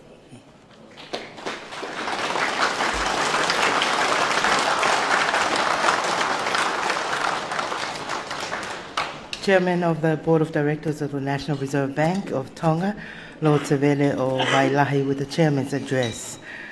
Today we celebrate the 35th anniversary of the National Reserve Bank of Tonga, so there's a cake cutting ceremony. Tuloat pe tamapili ni skalaoni, ka taki pepe lelei, ki he feitu una, ka ke a feitau lalo, o mai mo whakaola ai keke whakailonga, o e tau tolongo fulu maa nima, o e panke whakafonua, panke pule whakafonua a Tonga. Laka mai e tokalama e whiawhini, whailonga ia e keke. Kau whiwhine? Whakawhi ia e whawharanglango e ahoni. After the cake cutting ceremony, we'll be doing the presentation of staff awards. Whawheta i tama. Unu mai ai e Osmao i tama. Kau whiwhine ngā ue e pange. For this part of our evening, we'll be cutting the cake, of course, and we are delighted and humbled that our guest of honor has agreed to honor us with the cake cutting. Lolongani. Kama pinis kalau ni. Whawheta e maukoloa. Kama pinis kalau ni.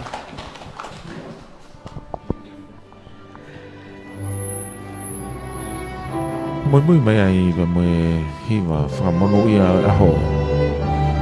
Hiva whakamono ia aho. Tau tong formani mai o e panke pure a Tonga.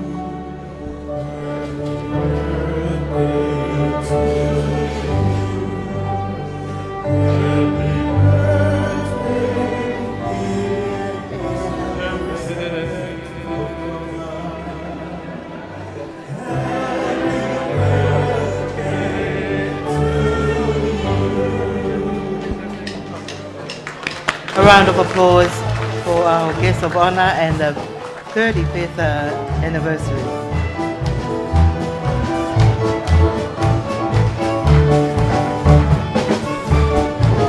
Ongo mai be mo congratulations. Kami he kau hiva o poni. Kau fataha I he malari tau tong formani mai panke whawhanua. Panke pure whawhanua ia Tonga. Whawheta e maukoloa I he whainga maari e koe ni hoka tai tau koro kalama pea mo e whuaki koe ni ngahi I pare makehe.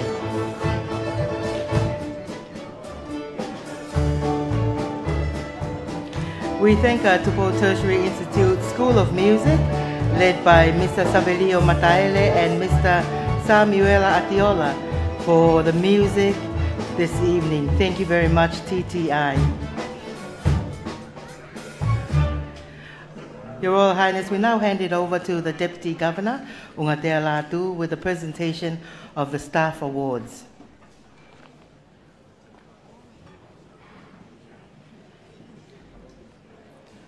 Tap ki he tamapini skalani o toa o kalal o eka kunua ya kokole ke whakamalmalu atu ta lau whakakato whanua malutu kaya tā ki whakahoko atu ai ngahi pare ma e kau ngā au e panke pure ke kawat pe I hono whakamanatua e panke ai tau whakakoloa koe ni e tongo fuma nima taru hono whakotu.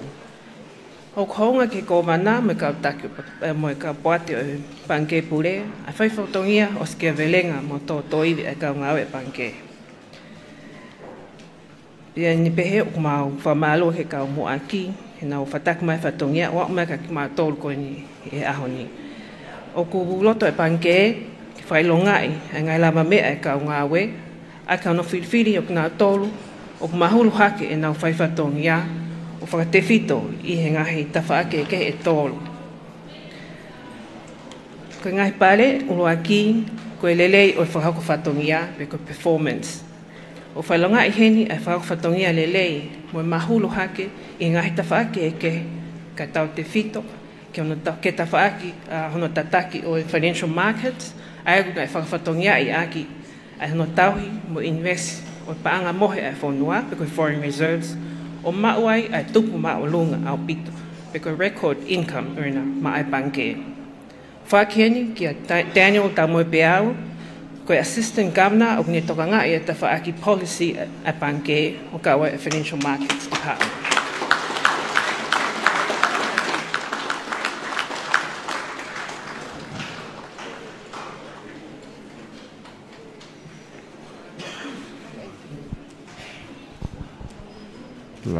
Lau leri e bia whaki pa me ngahi mea awhain ki kau ngā ue mahulu hake. Kono wa, koe pare ke whahoko whatongia pe koe service o whailonga heni at nā tō ko nau ngā ue laka hake he nau whatongia he tau e tōngo fulu. Ai whaken ke toko oa, ula ki ko Monika toe api koe tau e tōru tōru, mahina e fitu mo e aho e wā ono, en whatongia mai panke pule. Koe tongo pare mawahe koe ni, koe tō taha ko Monika te api, ka ue ne tongo fulma tolu ne whaiwhatongia I he panke pure. Te koe wā, ko ofa taha afe, koe tau e tolu ngō fulu, mahina e tolu, mo e aho e wā whā, ane whaiwhatongia mai panke. pehe foki ki a ofa tahafe ta o tolongo fulu moia i he pale le no tolu fai longa I heni a ka nga we ha me na nga hi fai fatongia kwa e fai nga mari pe potential ke na to lele ang e ka hau tu pen me na nga hi fitokoni ai kai ke to e whakako nai ta pe ke tu nga mari ho na urunga nga moi nga hi outputs ko na malava pe fucking ke to ko wa uruaki ko lo saline tau fui ko senior building officer o tafaki property pe ko tafaki o ne toka ngai ko lo ko e panke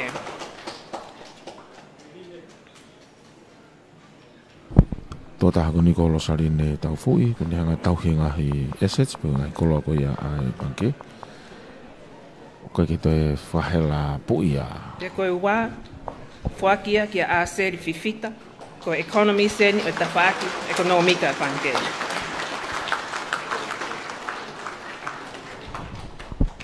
mo a seri fifita tafaki I fa economica ai page pure fa fanua tonga fa malo la ya tu tamplin skalauni ho mea fa hoko e fuaki o ngai palen lebleva malang ko lava ya fa ke te ngai pare fa fonga pe mo makamai le ta tong fu mani ma e ko ngai to ne pe tamaplinis ko e me ofa ko ia si ka ngau e whamato ata koe takai ngā paanga.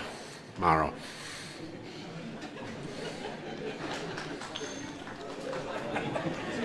Kofetai maukoloa tamapirinis kalauni. At this point, I now respectfully call upon the Honorable Prime Minister of Tonga, Wakava Meiliku, for the government's address.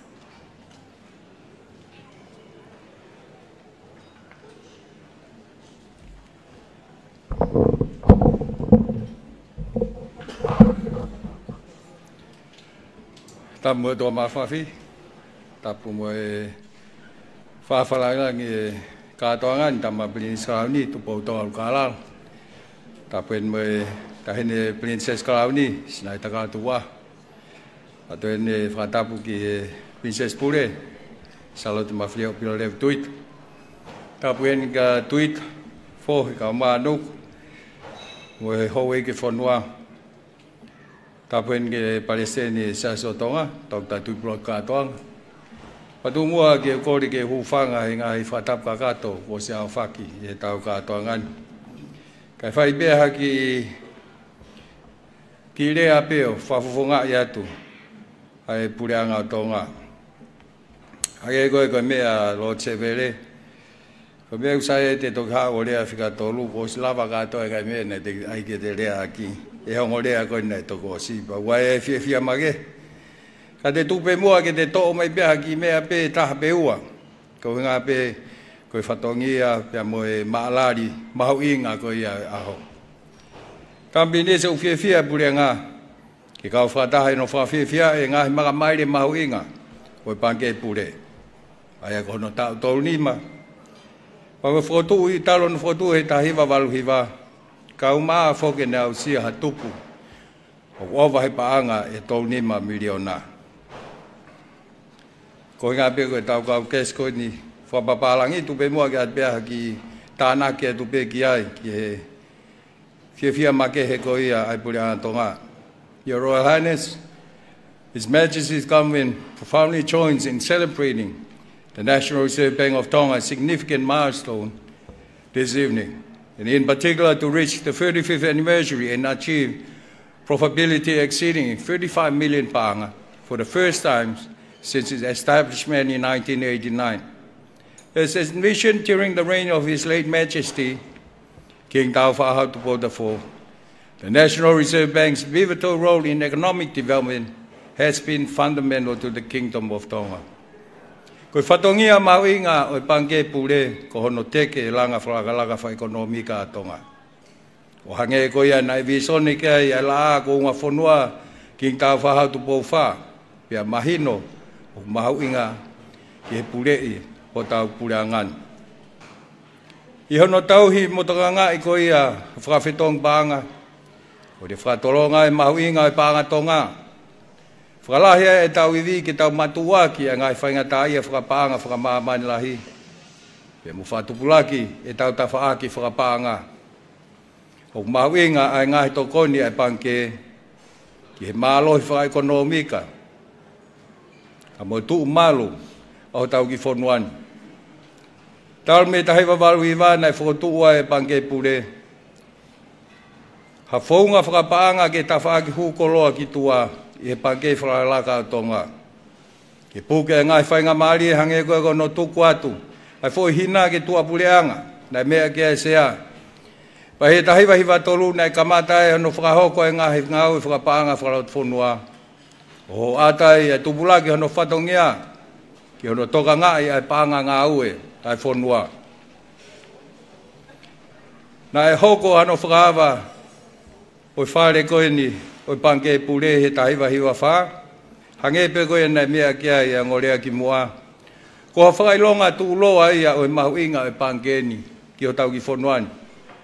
Tal me ai o whatuplekina i he panke pure. Ahono ngahi ngā whatoka ngā au netoa ngai. Ngahi ngau e whang panke mo whakapaanga. E tuku atua e paanga whakawhonua. E whaha i ai. Ahono poto i whakakalaka i hono tuku atu e paanga. Oi tui ko tupo ono i he wafe ua tolu. I he paanga who'o ko ia koe polima e koe paanga plastiki. I hene ke i maumauruta koe taha e ngahi pureanga whakatui i maamani. O toi whakamalohi ai ai pure tātaina tonga e hapanke pure o kumalohi mo tātaina. Ko mahu inga ia i hono whakatolonga o tātaina whakapaanga e pureanga mo malui hono tuunga whakaekonomika. Nai mahu inga o pito e ātakai whakalao e panke pure. Ki he ofalere ai pore e pureanga ki whakataha o kautaki o Pasifiki. E konga ki mua o mahinani. Ki toka ngā iai mo tauhi ai i heni. Ai ulaki paanga pe Pacific Resilient Facility o ne hiki ai ai tuunga whakawaha pureanga o tonga o whakamalohi ai hono tuunga whakapaanga. E ngai tau ko hiri ko whahao ko he panke pureha whatongia mauinga i hono tauhi o tuunga malu whakapaanga whakamalohi ai pureanga o whakatupulake tuunga matuwaki whaekonomika o whonua. Tampinisi e ahoni. O tau whamanatua i hono tau tolu ni mā. Pea mau atu e mau talamonu ke sea poate lo tsevele. Moine poate. Ke kovana mo i kau ngawe. Ke poupou e whatongia e panke pule. Ke hiki hake ai tuunga e fua whatongia. Malu ia polkama whapaanga to ngā me ngā i whatu tāmaki. Whakai māmani lahi. Hange ko whiawe ake paanga uri. Nei lawe ke e kovana. Kau ai mo paanga ki he tau toi toi. Mo ngā hia whakapaanga ke. O lava puke puke e tuunga ngā tonu ekonomika o tonga. I he tuunga whakawaha pureanga. E tampinesi e wakai koia ke kahau. Kua tupulake e panke pure talu me tahiwa walu. O tupu me ngai ngāwe e hiwa. Kia ngai ngāwe te fito. E taha fitu. E hau mai ke ahoni. O hoa tai e whakalahi o whatongia e panke pure. Iha mamani wheliri uaki wawe mooni. Ko te kia ia i hakautaha whakapureanga. Pika sino whapureanga ko ne whaki ke pureanga hapaanga lahi tatau mui panke pure o tonga. O whaki iha whanoa miliona ke pureanga i loto he tau e ua. Ko paanga i 1 miliona i he taun. O poupou i mo whakaloto lahi e pureanga. Ke hoko le rea to ipe mo tō whai pe e whaki lahi koe ne panke pure. O tokonia i tau patseti. Ia whaunga whawhekau aki koe uho pureanga. Ka mo ngahi te whitoi whatongia o panke pure ke ngau e whakataha. Ke whakauri whakataha ho tau pureanga o whina o tonga. Ki mua pe hoko atua i pe. O mau whiesiho ke ngahi whainga maari ke ngahi whaunga totongi wha elektronika i tonga ni. Pa mo whakaututo e ngahi teknolosia whakapaanga, hange koia koe ngahi paanga whakawhonua whaka elektronika. Pa wai whia ki he tataki pa mo whare a sea koe panke pure, e ngahi whakaukau pa mo ngahi whotutu, ke whengau e aki ko hui ngā koe sektoa tau taha, kau maa whoki e ngau e whakataha. Hange pe koe mea e he wheituna tambinis, kau foki pamu ke honga ia pe motuani ho me ange o fakoloa e tau ki fataha nei to kosi pana e ke mai he kau fai o ngongo pe ko ha ai me au te pehe o te fia tahai o te proud ia ko i he forum ko ni hono fai ko ni tonga ni he o si ko e fata pana tang ko me la hia ki au tu ke te fie mari ko o si ka ko hinga pe ko te lava o demonstrate pe ko fraha ki mamani a lava tonga o au ka tunga pe he ko hinga pe ko tau ngau frata kata to pe ni ba mo me ana to anki ai alo teve ka ko sea panke pure ai ma hinga ko ngau frata ha pa mo ma hinga ko ia ke tu ko tau me au tau to no ai pa mo me au tau ke he ai ka tau frata ta mai o langa ho tau ki fonwan. The twin milestone of the Reserve Bank of Tonga is a government national institution, a milestone for your country, Your Royal Highness, and underscores the critical role the National Reserve Bank of Tonga plays in Tonga's economic security, sovereignty, and its ability to adapt to a dynamic global financing environment. Tungwa ke to at beha fa malo ke fa fatongia os ke velenga ai panke pure. O lava le de ya ta tolni ma malo. Pa mo atala monua tu ke ngai ta ula. Ko fa fatongia le de ma tau ki fonwan. Tu au fat malo au bit.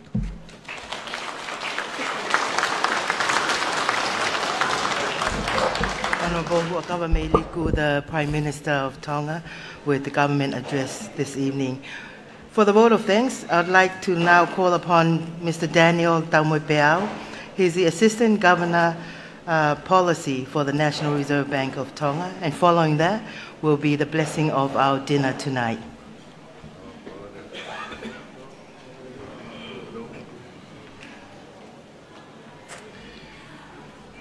Whāturo watu pia moe kala unio whanua. Pa gougore ke uhuwhanga ngā i tala whatapu kotoa pē ku oso no awhaki. Kai ata moe ki motuani ke whakahoko atu harea whakamalo. I he talu no teu ai polo kalamba koia o e whiawhini. Moe ku whatonga i he polo kalama no pasi holo i he panke pure. Ko rea whakamalo ku whai he NRBT awardee. Kai ke asia hingoa e motuani. Ka ko whakaoho wāre ka te au. Ai kore mai ke whakahoko. Ka ko puke ia pa ko ulau ko tāpuaki. Ke u whamalo ia. Ak nau tolu ko toa pē. Wala to kodni. Ke au sia he pange pure ai makamaire mahanga ko au sia ono tau tolu fulu manima o frailonga iaki hatupu ko tolu nima miliona ko maalunga taha ia e talu atu e pange pure tomu a framalo to Your Royal Highnesses o kumau lang ia ai kau ngau e pange pure o whakoloa whakalangangi i mauto. Truly, we have been royally blessed this evening with your presence. Ua i whakamalo kia tingna o tolu hon kotoa ai kau ngau e mua. Nā nau tō, nau whakawai, ai panke pure. O lawe monu ai ki mau tōlu koeni, kau ngau e ki mui. E ngai tataki, mo ngai whakotutu, whakautua ne whai mei mua. Pea mau tuku ato ha whakamalo, ke kau tare kita kotoa pē. Ai au kau ai, o tahine princess, saat piro re whamalo atu. Kau sea pange pure, kau ko wana mei mua. whamalo atu. He ngā oelerei. Nā i kai ke mau me iau sia, a makamaireni. Mo ngahi iau siani. Kana i kai ho maulanga whanua ki mua. Maula vai o tu. E ngahi umma. O haka kai fita. Nā nau whotu tu lerei e ngā oe koe. O watu ai ai whamalo ki he sea o puate o pange pure atonga pe pehe foki ki he kovana ko e taha e ngahi whakailonga na e whakahoko e he puate pia mo e kovana o ko te kai ke whanongo ki ai nai rea aki henu, pa kwa ke ilo pe o ku toton ke rea aki, ka te rea aki. He o ku whakamalo loto hounga mooni. Na e loto le rei, ai poate ai pange pure, pia moe kovana, ke whakailonga i ai ngau e toto iwi, ai kau ngau e kotoa pe ai pange pure, e hono fuaki hapanga e ni mafe ki he kau ngau e kotoa pe. Pe aku mau whakamalo atu. I he taimi ko ia na e whakahoko mai ai ki a te au ai ofa koe ni. Nā ko mantu iai ai rea e tangata eiki me i wawao. I he maa whono ngātu ki Amerika lahi. Ko e whakahoko e mau ki floor show, mo e tangata eiki. Pea ko e floor show ko e ni, ko e kaure ka ako, na e kai koha mau alu o kumpaanga. Ko e AVP e kau wako na nau mei tutuku ma wahe me ako, ki nau alo whakahaha e nau tare niti whaiva. Pea i he feitu e tah i Washington, whakahoko e whaiva, na e hoko at whaiva, o ku whatonga i he tokotaha koe ni, kai ke lahi e whakapare. Pea tuuha gerewa e tokotaha koe ni o pehe ange ki he kakai. O ku mou osi mea ipe, o ku kai koe he ni ko ha mau a kumpaanga. Pea u kai ke mau kore atu mau tōluia. He kai ke mau kore atu, ha mau paanga. E tuku atu pe ke whai ak homo wongo i. Ka koe mea whaka uri ai a pau osi ange mea ni u te kia ke mo wongo i mo tōlu ha mea. O iai e kautare kita, ko wana, whaka maa lo lahi atu. I homo wongo i. Ka e korea. Ai kaunga au e pange pure. O ato e whakamalo ke ngai whamili hono koto ape. Lahi e taimi o kou puke ai kaunga au i ap ngā ue. Nau toki osi atu hongo fulu taha ua he po tu apo. O mo kei tari lerei pege nau foki atu ki o mo ngai api. Pea ka pau ko kai ke mo tari lerei sai pe na tala mai na tolu ke tari lerei pe. Pa ko mau whakamalo atu. Whakamalo atu ke pureanga. And all of our development partners. Ko e ausia ko e ni ai pange pure ai tupu lahi pei whau. Na i ke me lava i a tai kawai ho mo toko ni. And all of the people of Tonga. Ko e tupu lahi ko e ni o ku mau, hange ko e whakarea na e whakahoko he toko en kovana. Na e mau, konga lahi me iai, i hono investi, ai paanga mohe pe ko paanga tarifaki ai whonua. Ka ko e paanga mohe mo e paanga tarifaki, o ku mau ia, me he ngahi tokoni me i muri, ngahi paanga project e pure anga o mai o tauhi he pange pure. Pea mo paanga remittances, peko paanga tokoni ofa ngahi family me muri o mai. I hene hulu, o kupasi mai ia o toka ngai he panke pure pe au mau investi o mau ai ai tupulahi koeni o whakafoki atu ia ke pure anga ke whakahoko aki ai whatongia ko iai o kumau whakamalo atu he kakai ko toa pe o whanua malo ho mo tokoni pia malo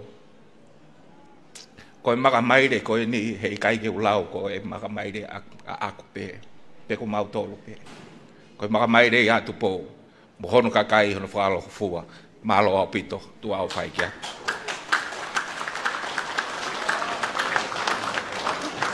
ko le famalo ia oi a fakolo ko ni fu hau ka tu ia e fiafini e Daniel Taumoi Peau. Ka ko le heni ke tangata ik paleseni ke ne ka ta ki o tapo ki ai hoa ilo.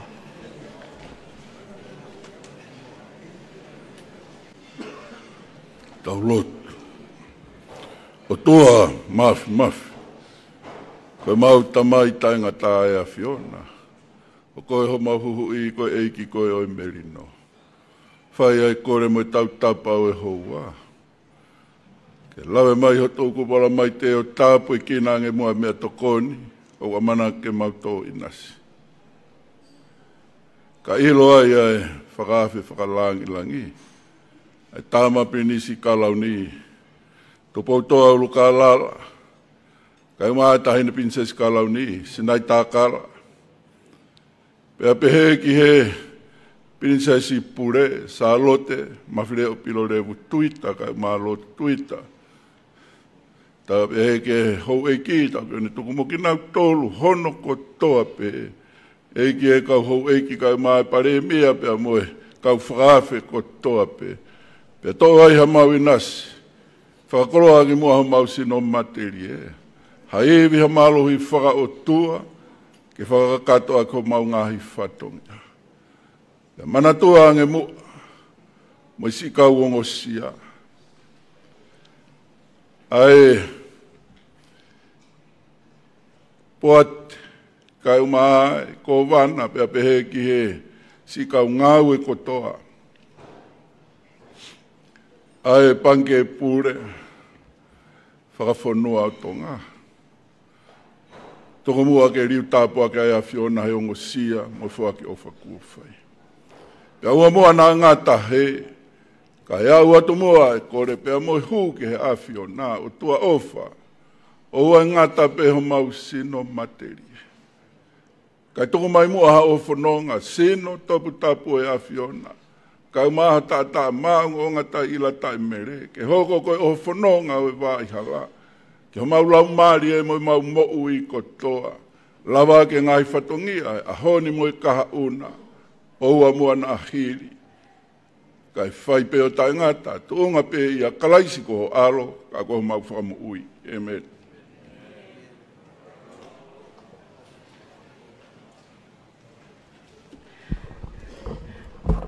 Koe lawa mo tāpaki i o e hawa i lo pe ki ngahi mea tokoni ko teu i he ongo makamaire ua koe ni koe au mai ni ai polokalamai ki he hawa i lo au mai polokalamai ki he hawa i lo pe a kutoe me ngahi whawhiawhia ia o e poni o ki he ni ai kau tau olunga me pe ki a nau tolu ngau tari niti pe me he panke pure whawhanua tonga pe mo e tupou te Institute Schools of Music ai ako Saverio Mataere pe ki a Samuela Atiola pe mo e kau hiva me nau kau tamia ke nau hoko pe ngā he whatongia koe ni pe au mau kore whamore atu koe hui koe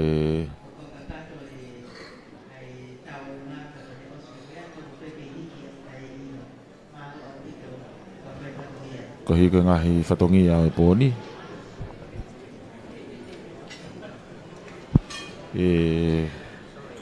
Your Royal Highnesses, I've been informed by TTI that they're prepared to songs to start off tonight. The first one is a composition by the United States pe mo ngahi hiva pe a kalava le e hoko atu pe mo e Tupou Tertiary Institution kai hoka te taulunga i he lolotongani Tuma ke foki atu tau radio ata tolu ki he Vikilani House.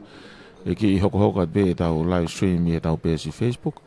Ia i kai ngata ai ko hi ko ngai whatongia ia hoko atu he lolotonga ni. E kai tau mena ngahi whanongonongo toi me ngai proklama he tau radio i he Vikilani House. Whamalo lai ko kau hoa ngau e whatarewu tui fua ma mesa ke whahamuki oa. No tāna ke ngahi reo me moe ata. Tau inasi ai i he proklama makehe whiawhini. Whamalo foki ki a pita takafua. Pehe foki pia mo whiria paia. No o mai e ngahi ata he tau mea whaita. Ko e proklama makehe whiawhini. Ko katoa ngā mahanga. Tau tolu nima ai pange pure whawhanua tonga. Pehe foki ki he tupu panga tolu nima miliona. Ai tupu o e panga ai whanua. Mau tatawa tu he mehere tio, whakaose atu pe he tau live Facebook, ai proklama mahu inga e whini kua au whirisonu whina anofo, malo puta mō mea mai, ka mō mea.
Taha ai mahu inga ko katoa ngau tau whakahoko.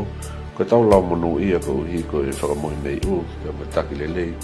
Tālu i hono whakotue ai panke pule atonga, wao mai ni ki he tau whakailongai. A hono tau tonga whukumani ma. Pea ku lau monu ia e ko wana, pea mo kua te pule.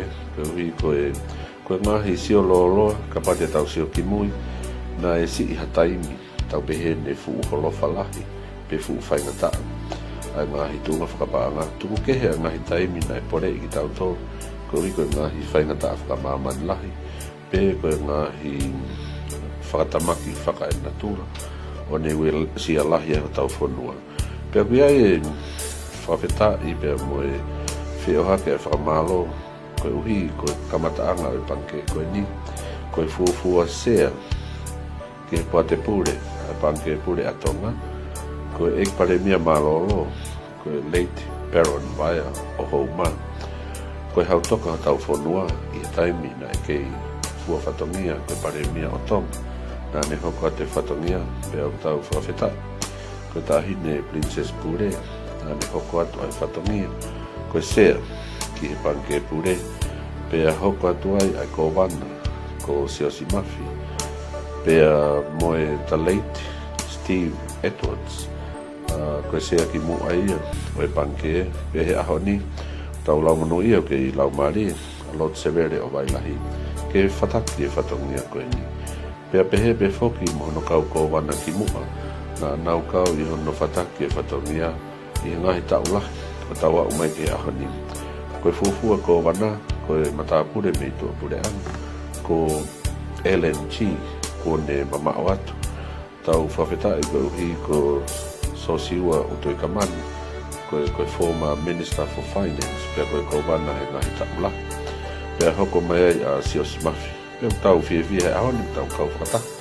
Mo toke tā sio ne ngongo kio. Koe taha ia e kau tarifatongia, e nau hanga whai hana whataki mai panke he ngahi ta. Tau au mai ke tau lau monu i he ah koe ni. Koe tau ane e tonga fulu mātolo, a e ku mungai mahina, pe whai whatongia i e panke. I he ku kamata hou mai ke panke, tai vai wataha na e kai ke fu to la he ka ma we he tai ko ya mahalo na mau to ko hong fu tu e tai ko ya ko pe pe ka ta pa ko mau na ka we ma ka ko vana ko to e ka pan ke me ka mata anga o mai ke ko vana pa mo ko ni ta mo ya pe a ta pe mo se a ko e ka puate me ka mata anga o e pan ke o mai ke ta ko ni ko me pe ko lo to ke vai vai a tu ai ngai ta puat ko to pe ko ma he ka nga we e nga we pan ke ko ni o kai nga ta pe e ngai fa nga ma li ke ta ko me fa ka ta anga ko ngai fa nga ma li la ya ma o ka nga we ko ngai no ye ko lau ka wai pan ke ko ni kai ke nga ta pe he tau kolosi i tau e tau ni manga o e a pan ke kai to e unuaki hake pea mo e tupu whakapaanga e pange o toi kolosi i he tolu ni ma. Ai au ia e amanaki lelei ki he tuke ka hau ai whanua i e ngahi fua whatongi au whakakato pea me pange pure atonga.